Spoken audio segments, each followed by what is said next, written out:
Durement touché par la vague Omicron, le Royaume-Uni entrevoit la lumière au bout du tunnel. À partir du 27 janvier, le port du masque ne sera plus obligatoire, mais seulement recommandé dans les endroits fermés. Et le pass sanitaire ne sera plus imposé pour accéder aux grands rassemblements. Le Premier ministre britannique Boris Johnson a engagé mercredi la levée des dernières restrictions. Les dernières données montrent clairement que le nombre d'infections est en baisse dans le pays. Alors que les cas devraient continuer à monter à certains endroits, comme dans les écoles élémentaires, nos scientifiques pensent qu'il y a de fortes chances que la vague Omicron ait maintenant atteint son pic au niveau national.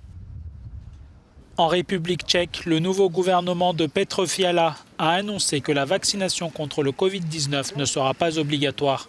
Le précédent gouvernement avait décidé en décembre de la rendre obligatoire pour toutes les personnes âgées de plus de 60 ans et pour certaines professions. En France, après le record de mardi, le nombre de nouveaux cas reste très élevé ce mercredi avec plus de 436 000 nouvelles contaminations recensées en 24 heures.